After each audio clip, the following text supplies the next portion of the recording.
ইরাকে ইরানপন্থী গোষ্ঠীগুলোর উপর সৌদি যুক্তরাষ্ট্রের যৌথ হামলা, জর্ডানে মার্কিন ঘাঁটিতে ইরানের ক্ষেপণাস্ত্রের আঘাত। জাপানে 7.1 মাত্রার ভূমিকম্পে শপিং মল ধসে প্রাণহানি বেড়ে 13, এখনো আটকা বহু মানুষ, চলছে উদ্ধার অভিযান। এবং প্রশ্নপত্র ফাঁস বিরোধী আইন সংশোধন বিল নিয়ে উত্তপ্ত ভারতের লোকসভা, শাসক দল ও বিরোধীদের মধ্যে তুমুল বিতর্ক। স্বাগত গ্লোবাল টাইমে। বিশ্বের নানা প্রান্তের খবর নিয়ে আপনাদের সঙ্গে আছি আমি নাফিসা জামান। দেখছিলেন শিরোনামগুলো।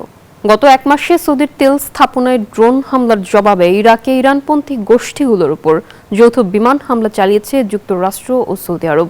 অন্যদিকে জর্ডানে মার্কিন ঘাঁটিতে ইরানের একাধিক ব্যালিস্টিক ক্ষেপণাস্ত্র হামলার খবর পাওয়া গেছে। এছাড়া হরমুজ প্রণালীতে 3টি তেলবাহী ট্যাঙ্কার আটকে দিয়েছে তেহরান। এবং এরই মধ্যে মার্কিন প্রেসিডেন্ট ডোনাল্ড ট্রাম্পের সঙ্গে গুরুত্বপূর্ণ বৈঠক করেছেন ইসরায়েলি প্রধানমন্ত্রী। সৌদির তেল স্থাপনায় এক মাসে অন্তত 30টি ড্রোন হামলার কড়া জবাব দিল রিয়াদ ও ওয়াশিংটন। ইরাকে ইরানপন্থী গোষ্ঠীর অবস্থানে যৌথ বিমান হামলা চালিয়েছে সৌদি আরব ও যুক্তরাষ্ট্র। আন্তর্জাতিক আইন অনুযায়ী আত্মরক্ষার অংশ হিসেবেই ইরাকে এই হামলা বলে নিশ্চিত করেছে রিয়াদ। এদিকে জর্ডানে মার্কিন ঘাঁটি লক্ষ্য করে ছোড়া ইরানের একাধিক ব্যালিস্টিক ক্ষেপণাস্ত্র ধ্বংসের দাবি করেছে যুক্তরাষ্ট্র। তবে সৌদিতে হামলার অভিযোগ পুরোপুরি অস্বীকার করেছে তেহরান। আর জর্ডানে মার্কিন ঘাঁটিতে হামলা এবং হরমুজ প্রণালীতে 3টি তেলের ট্যাঙ্কার আটকে দেওয়ার দায় স্বীকার করেছে আইআরজিসি। এরই মধ্যে মার্কিন প্রেসিডেন্ট ডোনাল্ড ট্রাম্পের সঙ্গে ওয়াশিংটনে অত্যন্ত চমৎকার ও সফল একটি বৈঠক হয়েছে বলে জানালেন ইসরায়েলি প্রধানমন্ত্রী বেনিয়ামিন নেতানিয়াহু। এদিকে হরমুজ প্রণালী পুনরায় চালুর বিষয়ে ওমানকে একটি অস্থায়ী প্রস্তাব দিয়েছে তেহরান, যেখানে বলা হয়েছে ট্রানজিট রুটগুলোর উপর ইরানের নিয়ন্ত্রণ আরও বাড়ানোর কথা। Desk report, news 24। হরমুজ প্রণালীর অচল অবস্থার মধ্যে এবার লোহিত সাগরের কৌশলগত বাবল মানদেবেও বাড়ছে উদ্বেগ। সৌদি আরবের বিরুদ্ধে নৌ অবরোধ ঘোষণার পর এবার এই নৌপথে চলাচলকারী বাণিজ্যিক জাহাজের উপর টোল আরোপের পরিকল্পনা করছে ইয়েমেনের হুথিরা। রয়টার্স বলছে এই পরিকল্পনা ইরানের ইন্ধন রয়েছে। আর চীনা জাহাজকে সম্ভাব্য টোল থেকে ছাড় দেওয়ার বিষয়েও আলোচনা হয়েছে। বিশ্লেষকদের আশঙ্কা এই উদ্যোগ বাস্তবায়িত হলে বৈশ্বিক বাণিজ্য ও জ্বালানি সরবরাহে নতুন চাপ তৈরি হবে।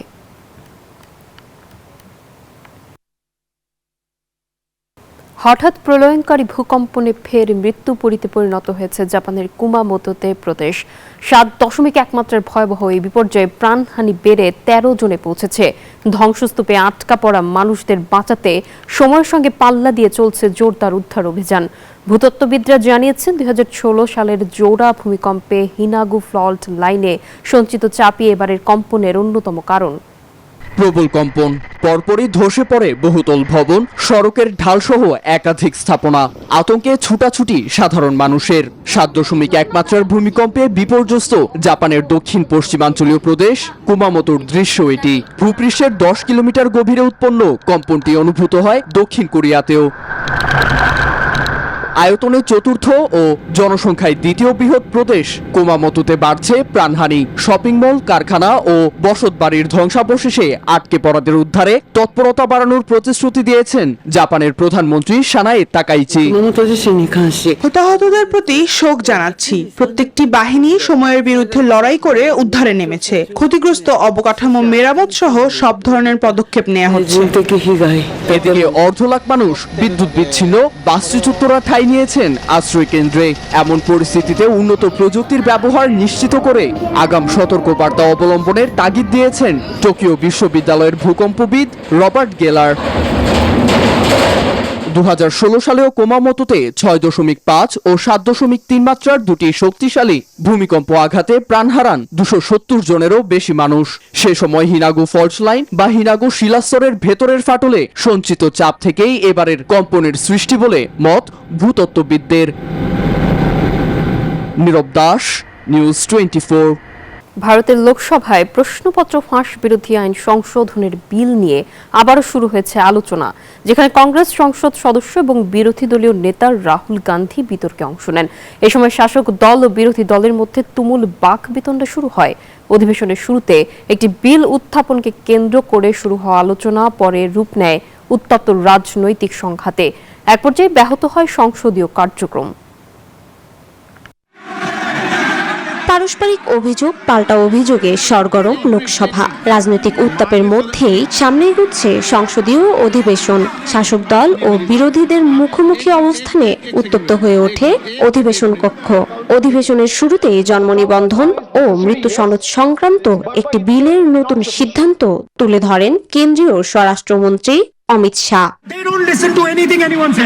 এরপর বিরোধীদের বক্তব্য দেওয়ার সুযোগ করে দেন স্পিকার ওম বিরলা। বক্তব্য রাখতে উঠে বিরোধী দলীয় নেতা রাহুল গান্ধী সাম্প্রতিক ছাত্র জনতার আন্দোলনে পুলিশের ভূমিকার কঠোর সমালোচনা করেন। এ সময় তিনি সরকারের বিরুদ্ধে দমনপীড়নের অভিযোগও তোলেন।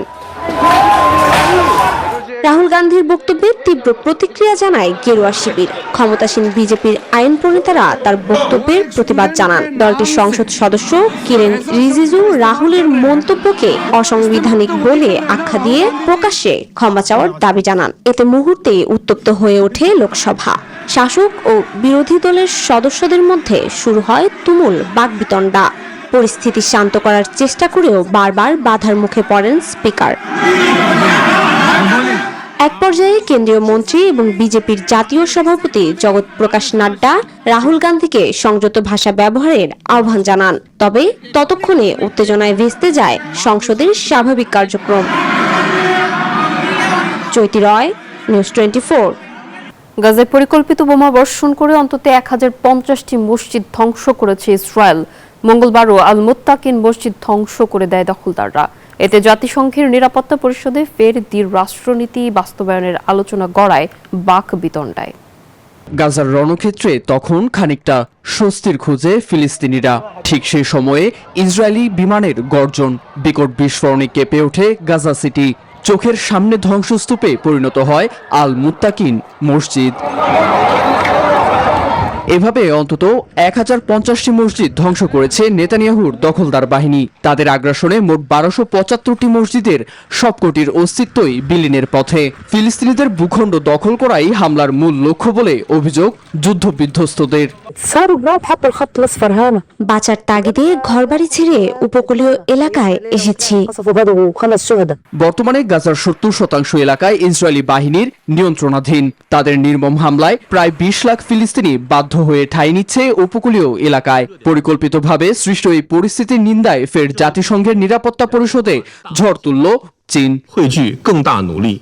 ফিলিস্তিনে ভৌগোলিক বা জনসংখ্যাগত কাঠামো পরিবর্তনের ষড়যন্ত্র বন্ধে দ্বিরাষ্ট্র সমাধান বাস্তবায়ন করতে হবে।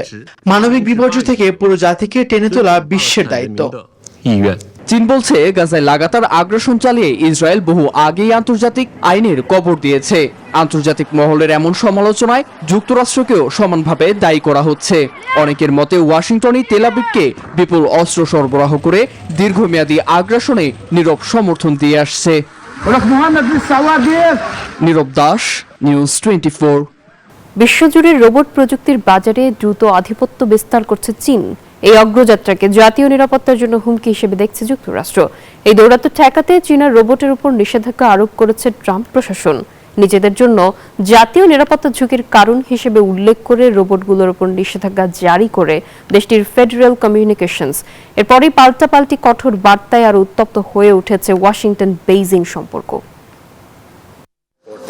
বিশ্ববাজারে চীনা রোবট ব্যাপক জনপ্রিয়তা লাভ করেছে। শিল্প কারখানা থেকে শুরু করে হাসপাতাল, গুদাম কিংবা ঘরের কাজ সব ক্ষেত্রে দ্রুত বাড়ছে হিউম্যানয়েড রোবটের চাহিদা। এই বাজারে উৎপাদন ও প্রযুক্তিগত সক্ষমতায় অন্যতম শীর্ষ অবস্থানে রয়েছে চীন। তবে বরাবরই প্রযুক্তিগতভাবে চীনের কাছে পিছিয়ে যুক্তরাষ্ট্র। হিউম্যানয়েড রোবটের দৌরাত্ম্যের চাপের মুখে দেশটির প্রযুক্তি বিষয়ক অর্থনীতি এবার জাতীয় নিরাপত্তা ঝুঁকির কথা উল্লেখ করে চীনা রোবটের ওপর নিষেধাজ্ঞা জারি করেছে ট্রাম্প প্রশাসন। সিদ্ধান্তটি কার্যকর করে যুক্তরাষ্ট্রের ফেডারেল কমিউনিকেশন কমিশন FCC। এই পদক্ষেপের তীব্র প্রতিক্রিয়া জানিয়েছে বেইজিং। যুক্তরাষ্ট্রে নিযুক্ত চীনা দূতাবাস বলেছে, স্বার্থ ক্ষুণ্ণ হলে প্রয়োজনীয় সব ধরনের ব্যবস্থা নেওয়া হবে। পাল্টা সতর্কবার্তা দিয়েছেন মার্কিন অর্থমন্ত্রী স্কট বেসেন্ট। তিনি জানান, বেইজিং যদি পরিস্থিতি আরো জটিল করে তোলে তাহলে চীনের কৃত্রিম বুদ্ধিমত্তা ভিত্তিক কোম্পানিগুলোর বিরুদ্ধেও কঠোর নিষেধাজ্ঞা আরোপ করা হবে। তবে এই ঘটনায় প্রযুক্তি নিয়ে যুক্তরাষ্ট্র ও চীনের প্রতিযোগিতা আরও তীব্র হওয়ার আশঙ্কা দেখা দিয়েছে। চৈতি রয়, নিউজ 24। আর এই ছিল গ্লোবাল টাইমের এখনকার আয়োজনে। এতক্ষণ সঙ্গে থাকার জন্য সবাইকে ধন্যবাদ।